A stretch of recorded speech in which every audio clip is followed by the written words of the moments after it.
Di sebuah kai kecil di pinggir jalan Jakarta yang ramai, hujan deras mengguyur kota, membuat suasana semakin tegang. Aira, seorang wanita berusia 28 tahun dengan rambut hitam panjang dan mata yang selalu menyimpan rahasia, duduk di depan sahabat karibnya, Lila. Tiba-tiba, Aira menarik napas dalam-dalam dan berkata, "Lila, aku mencintaimu lebih dari sekadar teman." Suaranya gemetar, tapi matanya penuh tekad. Lila membeku, cangkir kopinya hampir jatuh, wajahnya pucat seolah dunia runtuh di depannya. Bagaimana bisa? Mereka sudah berteman sejak SMA, berbagi segala rahasia, tapi ini adalah pengakuan yang bisa menghancurkan segalanya. Aira lahir di keluarga konserati di Bandung, di mana ayahnya seorang ustaz yang dihormati, dan ibunya pengurus majelis talim. Sejak kecil, dia diajarkan bahwa cinta sejati hanya antara pria dan wanita, sesuai ajaran agama dan norma masyarakat. Tapi sejak bertemu Lila di sekolah, ada sesuatu yang berbeda. Lila, dengan senyumnya yang hangat dan kepeduliannya yang tulus, membuat hati Aira berdegup kencang. Awalnya, Aira mengira itu hanya kekaguman, tapi lama-kelamaan, perasaan itu tumbuh menjadi cinta yang mendalam. Dia berusaha menekannya, berdoa setiap malam agar perasaan itu hilang, tapi sia-sia. Sekarang, di kai ini, dia tak tahan lagi.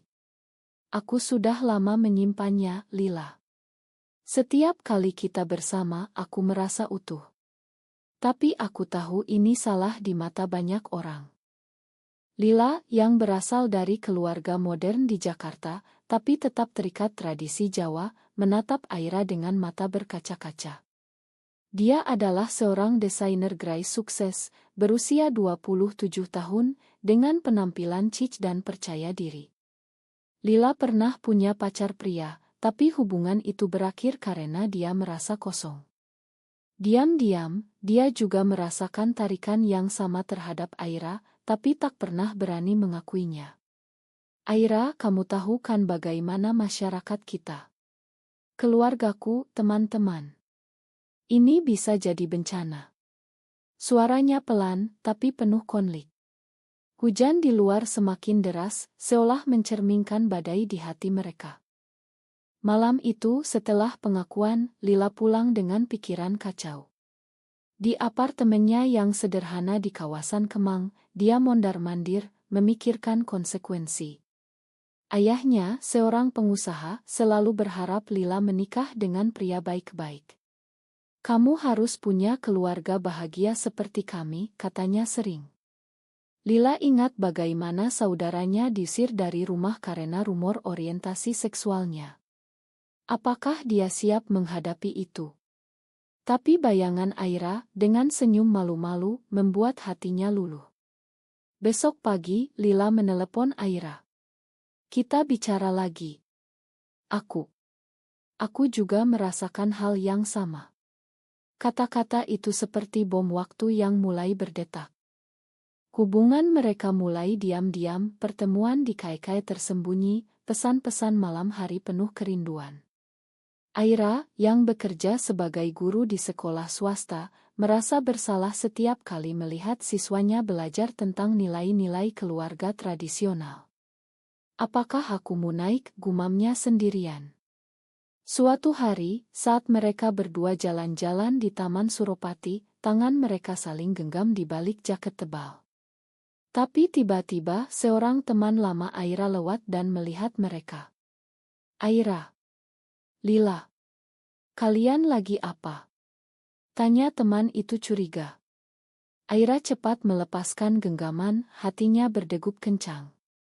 Malam itu, rumor mulai beredar di grup alumnisme mereka. Tekanan mulai datang. Ibu Aira menelepon, "Aira, ada yang bilang kamu deket banget sama Lila. Jangan sampai ada gosip aneh-aneh ya, Nak. Kamu harus nikah tahun ini." Aira menjawab pelan, "Iya, Bu." Tapi di dalam, dia hancur. Lila juga menghadapi hal serupa. Bosnya di kantor, yang religius, mulai bertanya tentang kehidupan pribadinya. Kapan nikah, Lila? Jangan lama-lama Single. Lila tersenyum palsu, tapi pikirannya penuh kekhawatiran. Mereka bertemu lagi di sebuah hotel kecil di Bogor untuk akhir pekan, mencoba melupakan dunia luar. Kita bisa lari dari ini semua, kata Aira sambil memeluk Lila. Tapi Lila tahu itu hanya mimpi. Konflik pertama muncul ketika ayah Lila jatuh sakit. Di rumah sakit Cipto Mangunkusumo, Lila harus berada di sisi ayahnya, yang meminta dia berjanji menikah segera. Papa ingin lihat cucu sebelum pergi, katanya lemah. Lila menangis, tapi tak bisa bilang yang sebenarnya. Aira datang diam-diam, menyelinap ke kamar untuk mendukung Lila. Aku di sini untukmu, bisik Aira. Tapi saat itu, saudara Lila masuk dan melihat mereka berpelukan. Apa ini? Kalian? Tanya saudaranya marah. Lila panik, bukan apa-apa, Mas. Aira cuma teman. Kata-kata itu seperti pisau bagi Aira, yang langsung pergi dengan air mata. Malam itu, Aira sendirian di kamarnya, mempertanyakan segalanya. Apakah cinta ini pantas diperjuangkan? Pikirannya penuh mautun. Dia ingat ajaran agama yang dia pelajari tentang dosa dan pengampunan. Apakah dia bisa berubah? Besoknya, dia pergi ke masjid, berdoa panjang. Tapi hati kecilnya bilang, cinta ini tulus. Lila menelepon berkali-kali, meminta maaf. Aku takut, Aira. Tapi aku tak bisa kehilanganmu. Mereka bertemu lagi, tapi kali ini dengan janji kita harus hati-hati. Tapi deep down, mereka tahu rahasia ini takkan bertahan lama. Tekanan masyarakat mulai terasa nyata. Di media sosial, ada postingan tentang penyimpangan seksual yang dibagikan teman-teman mereka. Aira membacanya dengan hati perih. Apakah aku penyimpang? Gumamnya. Lila yang lebih berani bilang kita bukan penyimpang. Kita manusia yang mencinta. Tapi saat Lila diundang ke acara keluarga besar, dia harus berpura-pura punya pacar pria. Aku bawa teman kantor, katanya bohong pada Aira. Aira sakit hati tapi mengerti. Malam itu saat Lila di acara, Aira sendirian menangis di balkon apartemennya, melihat lampu-lampu Jakarta yang seolah mengejeknya. Aira tiba di Bandung dengan kereta pagi, hati berdegup kencang. Rumah keluarganya di kawasan Dago masih seperti dulu, tapi suasana terasa berbeda. Ayahnya, Pak Hadi, menyambut dengan wajah serius. Duduklah, nak. Papa dengar rumor tentang kamu dan Lila. Kata-katanya langsung menusuk. Aira membeku, tak bisa bohong. Papa, itu. Kami berteman dekat. Tapi Pak Hadi menggeleng, jangan bohongi Papa. Ini soal orientasi. Kamu tahu kan ajaran kita? Aira menangis, Papa, aku mencintainya. Ini bukan pilihan.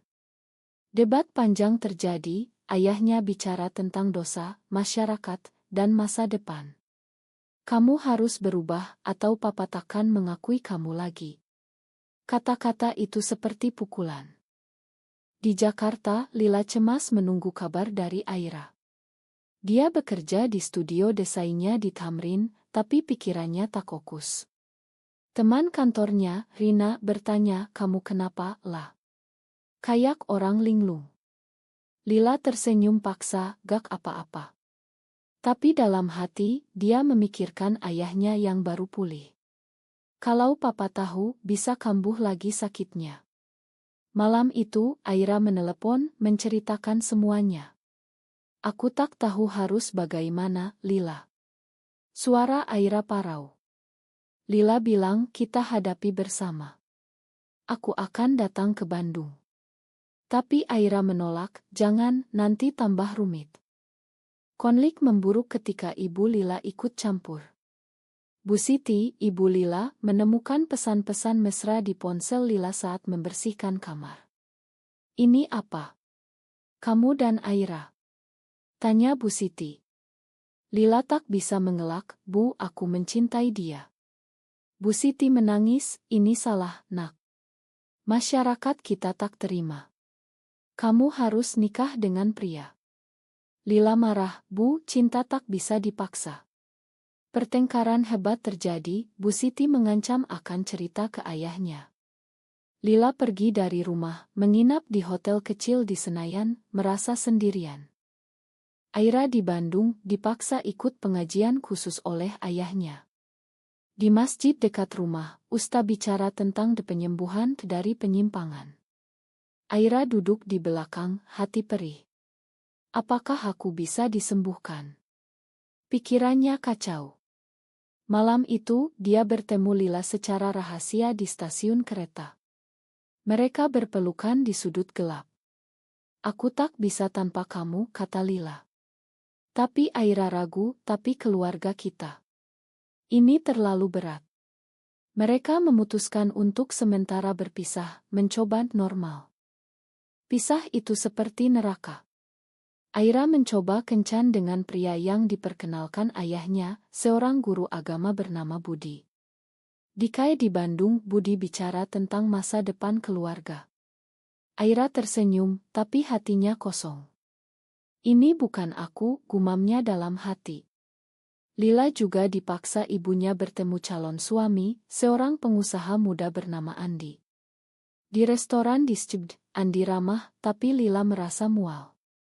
Aku tak bisa, katanya pada diri sendiri. Malam itu, Lila menelepon Aira diam-diam, aku rindu kamu.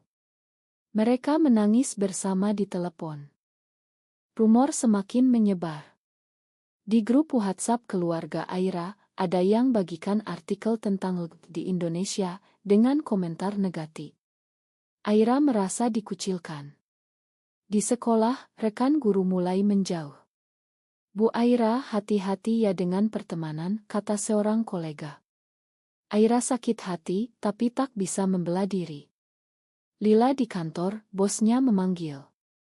Ada gosip tentang kamu. Jangan sampai mempengaruhi kerja. Lila marah dalam hati, ini urusan pribadi. Lila berusaha menjelaskan, datang ke Bandung malam-malam. Di taman dekat rumah Aira, mereka bertemu. Aku lakukan ini untuk lindungi kita. Pertunangan ini bohongan, kata Lila. Aira menangis, tapi ini menyakitkan. Mereka berpelukan, tapi ada keraguan. Saat itu saudara Aira lewat dan melihat mereka. Aira, apa ini? Tanya saudaranya. Panik, Aira dorong Lila pergi. Pergi. Jangan datang lagi, kata Aira sambil menangis. Lila pergi dengan hati hancur. Kembali ke Jakarta, Lila memutuskan untuk konfrontasi dengan keluarganya. Di ruang tamu, dia bilang, Bu Pa, aku tak bisa nikah dengan Andi. Aku mencintai Aira. Ayahnya marah besar, kamu gila. Ini dosa. Bu Siti menangis, kamu hancurkan keluarga ini. Lila diusir dari rumah malam itu, membawa tas kecil ke jalanan Jakarta yang dingin. Apa harga yang harus kubayar? Pikirnya. Aira di Bandung mendengar kabar dari teman. Lila diusir. Dia cemas, menelepon Lila. Maafkan aku. Aku di sini untukmu. Mereka bertemu lagi di hotel di Puncak, mencoba memperbaiki. Tapi sekarang, masyarakat tahu. Gosip menyebar luas, membuat mereka semakin terpojok. Di Puncak yang sejuk, Aira dan Lila menghabiskan akhir pekan, mencoba menyembuhkan luka. Kita mulai baru, kata Aira sambil memegang tangan Lila. Tapi di luar, badai semakin besar. Kembali ke Jakarta, Lila tak punya tempat tinggal. Dia menginap di apartemen teman, tapi teman itu mulai menjauh. Lah, keluargaku tak suka gosip ini, kata temannya. Lila merasa dikhianati, semua orang meninggalkanku. Aira kembali ke sekolah, tapi kepala sekolah memanggil. Ada keluhan dari orang tua siswa tentang gaya hidupmu. Kami tak bisa pertahankan. Aira dipecat, hatinya remuk. Tanpa pekerjaan, Aira pindah ke Jakarta, tinggal bersama Lila di apartemen kecil di Tebet. Kita lawan bersama, kata mereka. Tapi uang menipis, tekanan bertambah. Ayah Aira menelepon, pulanglah, nak. Papa makan kalau kamu berubah. Aira ragu, Pak, aku tak bisa berubah. Telepon dimatikan. Lila mencari kerja baru, tapi wawancara gagal karena gosip. Ma, proilmu tak cocok. Kata Lila marah, ini diskriminasi. Konflik moral semakin dalam. Aira mulai mempertanyakan imannya. Di masjid dekat apartemen, dia bertemu Ustaz Progresi. Cinta adalah anugerah Tuhan, asal tulus. Kata Ustaz itu. Aira terharu, tapi ragu. Tapi masyarakat bilang salah. Lila yang agnostik bilang kita tak perlu persetujuan orang lain. Tapi malam-malam Lila menangis, rindu keluarganya. Apakah ini pantas? Gumamnya. Suatu hari, mereka ikut komunitas rahasia di Jakarta. Di pertemuan di kai tersembunyi, mereka bertemu orang-orang serupa. Kalian tak sendirian, kata seorang aktivis. Aira merasa lega, tapi takut. Kalau ketahuan polisi. Indonesia punya undang-undang ambigu tentang ini. Lila lebih berani, kita harus berjuang. Tapi saat pulang, mereka diikuti seseorang. Ternyata saudara Lila yang marah. Kamu hancurkan nama keluarga. Bentaknya di depan apartemen. Pertengkaran hebat, tetangga melihat. Lila menangis, pergi, Mas. Puncak di Ile ini ketika Aira mendapat tawaran kerja di luar negeri, di Singapura, sebagai guru. Ini kesempatan kita lari, kata Aira pada Lila. Tapi Lila ragu, aku tak bisa tinggalkan Indonesia. Keluargaku sakit. Debat panjang, Aira bilang, kamu pilih mereka atau aku. Lila menangis, ini tak adil. Akhirnya, Lila setuju, tapi dengan syarat, kita coba hubungi keluarga lagi. Mereka pulang ke Bandung bersama. Di rumah Aira, konfrontasi besar. Pak Hadi marah, kalian berdua. Ini dosa besar. Ibu Aira menangis, Aira, pikirkan akhiratmu. Lila bicara, Pak, Bu, kami mencinta dengan tulus. Tapi ditolak. Pergi dari sini. Bentak Pak Hadi. Mereka pergi dengan hati hancur. Di Jakarta, ayah Lila lebih buruk. Kamu bukan anakku lagi, katanya. Lila patah hati. Mereka memutuskan pindah ke Singapura. Tapi sebelum berangkat, ada pengkhianatan. Teman lama Aira, yang iri, sebarkan foto mereka di media sosial dengan caption negatif. Lesbian ini hancurkan nilai masyarakat. Postingan viral, mereka dapat ancaman. Kalian akan dihukum. Pesan anonim datang. Lila takut, kita harus sembunyi.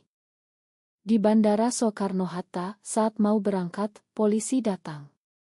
Ternyata keluarga Lila lapor atas penculikan moral. Ikut kami, kata polisi pada Lila. Aira panik, ini salah paham. Lila dibawa ke kantor polisi, Aira ikut. Di sana interogasi panjang. Ini urusan pribadi, kata Lila. Tapi polisi bilang masyarakat tak terima. Mereka dilepas setelah berjam-jam, tapi trauma. Kembali ke apartemen, mereka bertengkar. Ini karena kamu tak tegas, kata Aira. Lila balas, kamu juga takut. Mereka hampir putus, tapi akhirnya berpelukan. Makan aku, kata keduanya. Tapi sekarang mereka tahu perjuangan baru mulai. Setelah insiden polisi, Aira dan Lila semakin hati-hati.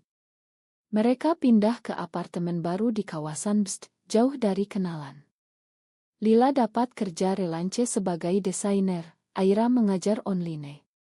Kita bangun hidup baru, kata mereka. Tapi luka lama belum sembuh. Aira sering mimpi buruk tentang ayahnya, Lila rindu ibunya. Apakah kita salah? Tanya Aira suatu malam. Lila jawab, tidak, masyarakat yang salah. Konflik baru muncul ketika Lila sakit. Di rumah sakit swasta di Tangerang, dokter bilang butuh operasi kecil. Aira di sisinya, tapi saat keluarga Lila datang, Bu Siti bilang, pergi kamu. Jangan dekat anakku. Aira pergi dengan air mata, merasa tak berguna. Lila setelah operasi, bilang pada ibunya, Bu, Aira yang rawat aku. Bu Siti ragu, tapi ini salah, nak. Lila menangis, cinta tak salah. Aira sendirian, memikirkan pengorbanan. Aku kehilangan pekerjaan, keluarga, untuk apa? Pikirannya gelap. Dia bertemu teman lama di mal, yang bilang kembali normal, Aira. Masih ada waktu. Aira tergoda, tapi ingat Lila. Malam itu, dia pulang dan bilang, aku tetap di sini. Mereka semakin dekat, tapi tekanan sosial tak hilang. Di komunitas LGBT, mereka ikut kampanye online. Lila buat desain poster tentang kesetaraan. Kita suarakan, katanya. Tapi ancaman datang lagi. Email anonim, hentikan atau kalian menyesal. Aira takut, hentikan, lah. Lila marah, kita tak bisa diam. Debat lagi, tapi Lila lanjut. Hasilnya, postingan viral positif, banyak dukungan dari anak muda. Tapi balasan negatif juga. Keluarga Aira datang ke apartemen. Pak Hadi bilang, berhenti hancurkan nama kami. Aira menangis, Pak, ini hidupku. Pak Hadi pergi marah. Malam itu, Aira depresi, minum obat tidur berlebih. Lila panik, bawa ke rumah sakit. Jangan tinggalkan aku, kata Lila. Aira selamat, tapi ini bangun mereka. Kita butuh bantuan, kata Aira. Mereka konsultasi psikolog. Di klinik di Sudirman, psikolog bilang konflik internal wajar. Terima diri dulu. Aira dan Lila mulai terapi, belajar hadapi trauma. Aku kuat karena kamu, kata Lila. Tapi di luar, masyarakat berubah lambat. Ada berita tentang pasangan ditangkap di Aceh. Bisa jadi kita, kata Aira takut. Puncak di Ile ini ketika Lila dapat tawaran kerja di Bali, tapi harus sendirian. Ini kesempatan, katanya. Aira ragu, jangan tinggalkan aku. Lila bilang sementara saja untuk masa depan kita.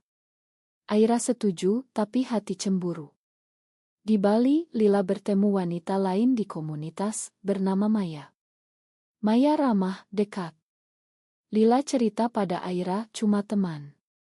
Tapi Aira curiga, lihat Oto di medsos. Pertengkaran ia telepon. Kamu selingkuh? Tanya Aira. Lila marah, kamu tak percaya aku. Hubungan retak. Aira pergi ke Bali, konfrontasi. Di Pantai Kuta, mereka bertengkar. Maya cuma bantu kerja, kata Lila. Tapi Aira lihat pesan ambigu. Kamu bohong. Aira pergi, tinggalkan Lila. Lila mengejar, jangan. Ini kesalahpahaman. Mereka baikan, tapi luka baru. Kembali ke Jakarta, mereka putuskan menikah secara simbolis di komunitas. Ini janji kita, kata mereka. Tapi keluarga tahu, marah besar. Saudara Lila datang, pukul Lila. Kamu gila. Aira lindungi, jangan sentuh dia. Polisi dipanggil lagi, tapi kali ini mereka laporkan kekerasan. Kasus kekerasan berlanjut di pengadilan Jakarta. Aira dan Lila jadi saksi, cerita semuanya. Ini tentang cinta, bukan kejahatan, kata pengacara mereka. Media berpihak beragam, ada yang dukung, ada yang kutuk. Mereka hancurkan budaya, kata komentator konservatif. Tapi anak muda dukung demo kecil di depan pengadilan. Lila dan Aira lelah tapi kuat. Kita lakukan untuk yang lain, kata Aira. Saudara Lila Dionis ringan, tapi ini kemenangan moral. Keluarga mulai ragu. Bu Siti datang diam-diam, makan bu, nak. Lila menangis, peluk ibunya. Bu, pahami kami. Bu Siti bilang, susah, tapi bu coba. Ayah Lila masih keras, tapi tak ganggu lagi. Di Bandung Pak Hadi kirim pesan, Papa doakan kamu bahagia. Aira terharu, mungkin ada harapan. Mereka pindah ke Bali, mulai hidup baru. Lila kerja di agensi desain, Aira buka kursus online. Ini rumah kita, kata mereka. Tapi masa lalu menghantui. Aira masih hadapi mautun internal, pergi terapi. Aku terima diri, katanya. Lila aktif di komunitas, bantu yang lain. Perjuangan tak berakhir. Suatu hari, Maya datang lagi, tawarkan proyek. Aira cemburu, tapi belajar percaya. Kamu milikku, kata Aira. Lila tersenyum, selamanya. Tapi tekanan sosial di Bali masih ada, meski lebih toleran. Ada tetangga yang gosip, tapi mereka abaikan. Akhirnya, mereka adopsi anak yatim secara tidak resmi, bantu pendidikan. Ini keluarga kita, kata Lila. Tapi masyarakat tanya, mana suaminya? Mereka jawab, cinta tak butuh label. Hidup mereka penuh tantangan, tapi penuh cinta. Tahun berlalu, mereka jadi inspirasi. Buku tentang kisah mereka terbit, Rahasia Cinta di Tengah Badai. Tapi tak semua bahagia. Ada yang ancam, tapi mereka kuat. Kisah ini berakhir dengan mereka di Pantai Sanur, lihat matahari terbenam. Apa kita benar? Tanya Aira. Lila jawab, ya, karena kita bahagia. Apakah cinta seperti ini pantas diperjuangkan meski menghancurkan norma masyarakat, atau sebaiknya dikorbankan demi kedamaian keluarga?